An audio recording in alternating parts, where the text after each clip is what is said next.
Some people don't realise that in 2003, a jury was told that Kathleen Folbigg killed her children because she was frustrated about missing the gym.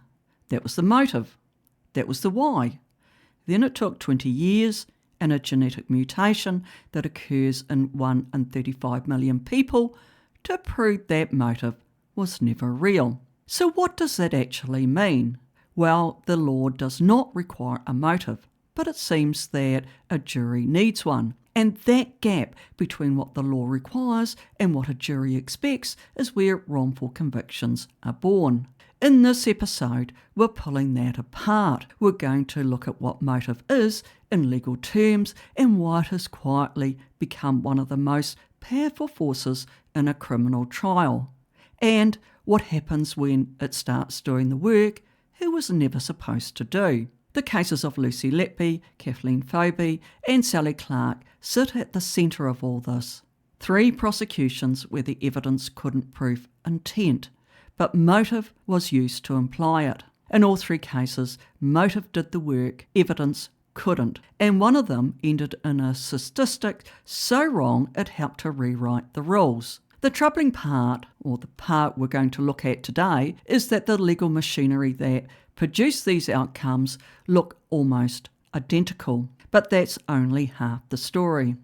Now, you've probably heard it 1,000 times in courtroom dramas, in true crime podcasts, in trials, where the question was asked, what was the motive? It's like a magic key, and without it, nothing makes sense. Because while motive feels essential, it's never been legally required. A prosecutor needs 2 things to convict: the act itself and the intent to do that act. That's it. Motive, not required. It never has been. But in reality, what the law calls for is actus rea or mens rea. Both these are Latin terms for they did it and they meant to do it. The point is what you did and what you meant, not why. Think about it this way. Someone walks into a store, slips a laptop under their jacket and quietly strolls out. Whether they stole it because they were broke, jealous, or they could is completely irrelevant. And that's not my opinion, that's black letter law. Intent must be proved. Motive does not. But now imagine that same trial. The prosecutor tells the jury he was behind on the rent. He was desperate. He had every reason to steal. That's a motive. That's not evidence of the theft itself. But can you feel it? Can you feel how the room shifts in that moment? That's what motive does. It doesn't prove anything, but it changes how everything feels. So if motive is legally irrelevant, why does it feel like it's everything in a real trial? Well, maybe it's because somewhere along the line, psychologists hijacked the courtroom. Modern juries just don't want evidence. They want a story. They want to understand the why of a case. And prosecutors know this. They give juries a reason that feels true, and they make the accused actions make sense. But where the evidence is thin, speculative motive rushes in to fill that silence. That's when it stops being a background noise and starts becoming dangerous. And here's the part people often miss, because investigators also fall into that exact same trap. If an investigator can picture a motive, the suspect suddenly fits the theory of the crime. If they can't, they go looking for one. And if they still can't find one, sometimes they build a theory around a motive that never really was there in the first place. And once that happens, it's impossible to undo. 2 women learnt that the hard way. Now, this is the important part here, because the legal baseline is straightforward. Criminal liability turns on the act and intent. Motive can arise in a trial, but its evidentiary value is narrow. It isn't an element of an offence or something that needs to be proved.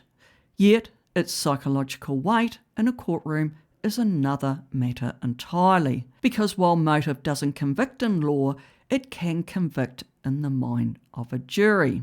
And this is where it stops being a legal technicality and starts becoming a weapon. No motive weakens the prosecution's case and favours the accused.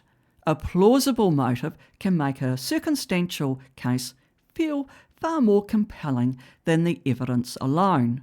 And in trials where hard evidence falls short, motive doesn't just support the prosecution's theory, it often becomes the prosecution's theory in totality. The gap between a legal standard and courtroom reality is exactly where wrongful convictions take root. In the Letby case, no motive was ever established, and legally it didn't have to be, but the prosecution offered 5 anyway, which raises the question: if motive wasn't legally required, why did they spend so much time building one? That matters, because this wasn't a case where a single coherent motive emerged from the evidence. This was a case where the theories kept coming, each one darker and more elaborate than the one before, and all of them doing exactly the same job, filling the silence where hard evidence should have been. The first theory was almost sympathetic. Letby was seeking a thrill, but that didn't stick. So they reached for something far more clinical, factitious disorder. Still not enough? Then the hero complex. She was saving babies so she could be a hero who could revive them. Each theory darker than the last, and all of them doing exactly the same job. Motive didn't support the case. It was the case.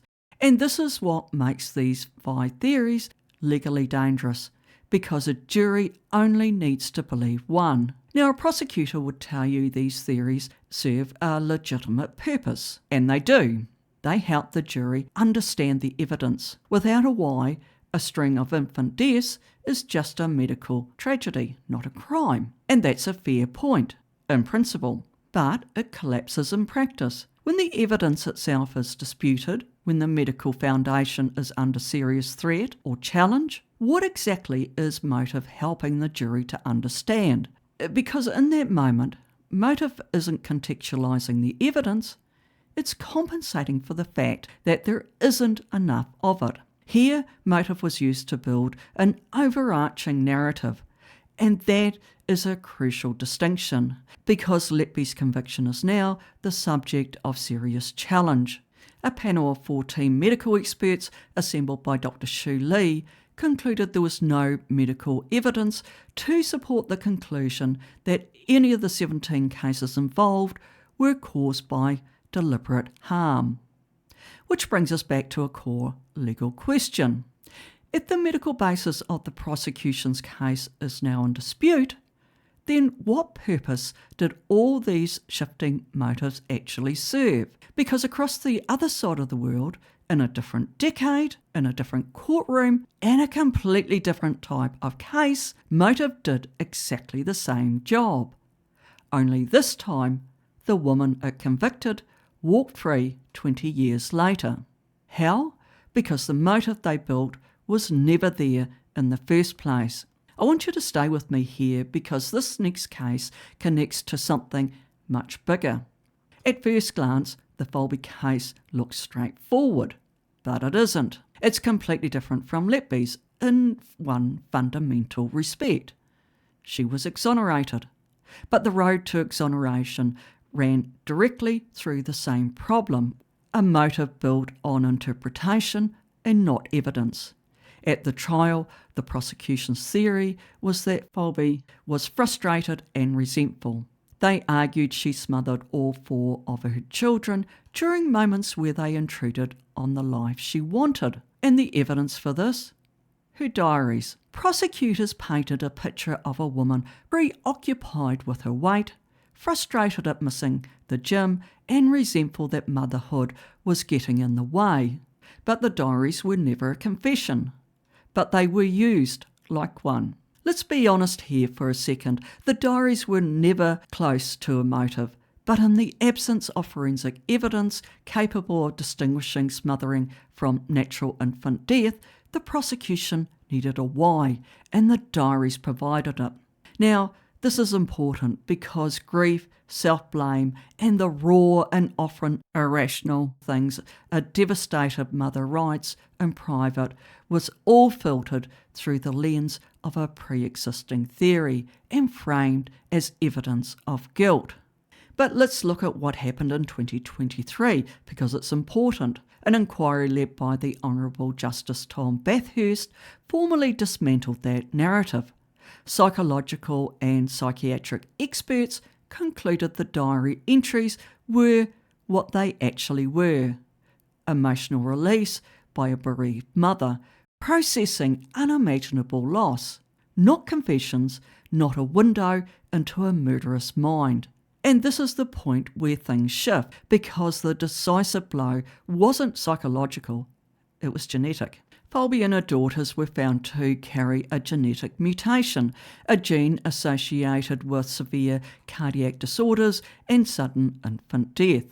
The mutation occurs roughly in 1 in 35 million people. The deaths that had been attributed to a pattern of deliberate killing had a biological explanation that the original trial never had access to or never properly considered.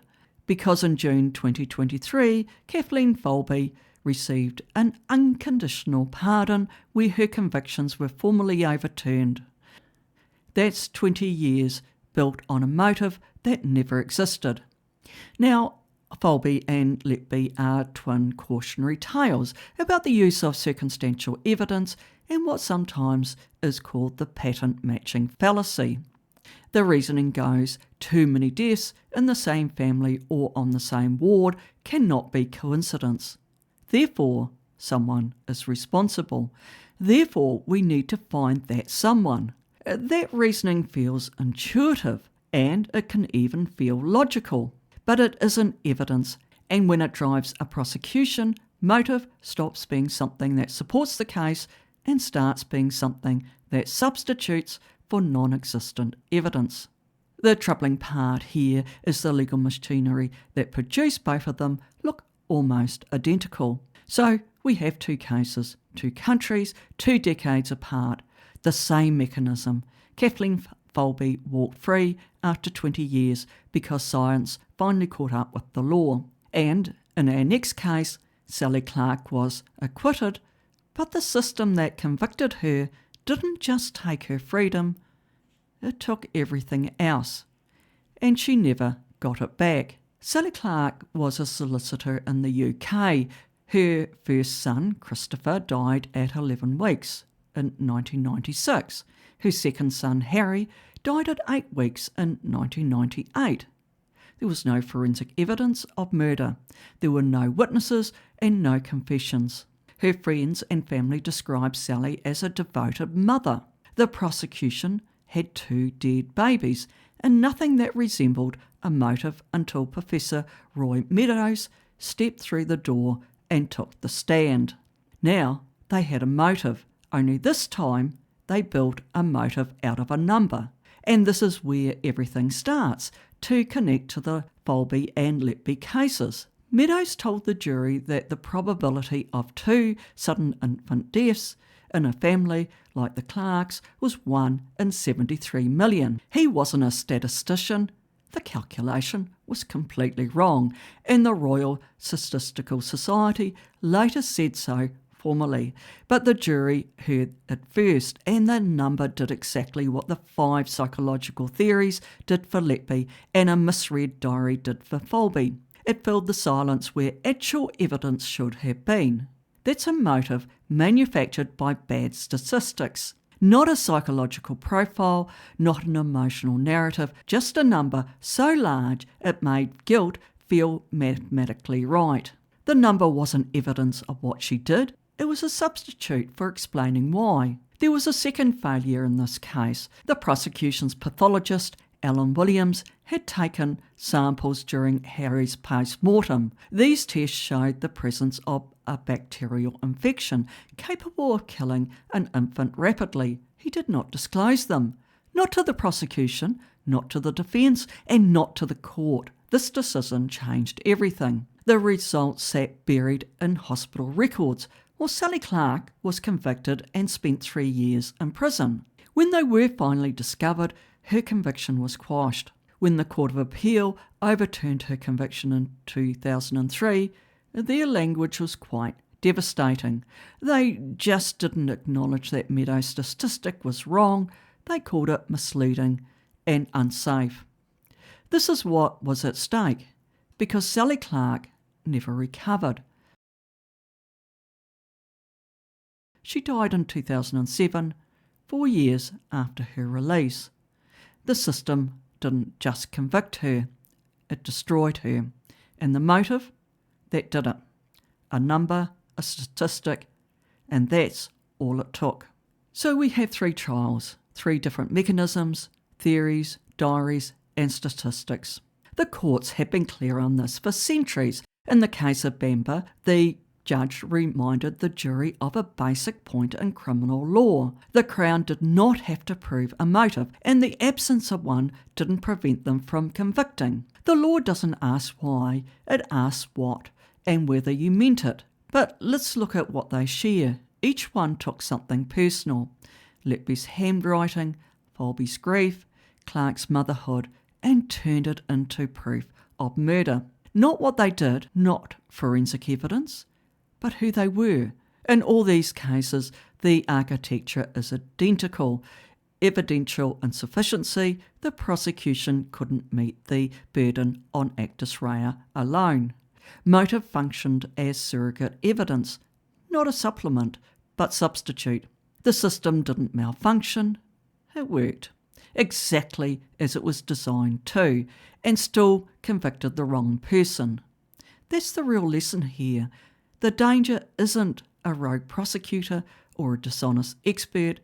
It's a system running as intended, yet still producing wrongful convictions. Sally Clark's conviction was built on a number. Kathleen Folbigg's was built on a diary entry, and Lucy Letby's was built on 5 theories that kept shifting. 3 different disguises for the same trick. Motive doing the work that evidence couldn't. If you want to see exactly how the pattern was built, how these 2 cases mirror each other almost perfectly, I've linked the video below. It's the second video in this series, and it's where this pattern was first exposed. And if you're new here, this channel exists for this kind of analysis, pulling apart the legal structures that produce wrongful convictions. Not the headlines, but the machinery underneath. And if you've made it this far, honestly, thank you. Leave a comment. Let me know which of these 3 cases you think shows the danger most clearly. I read every comment that I receive. Hit the subscribe button because this series is ongoing, and in the next episode we go deeper. Until next time, I'll see you in the next video.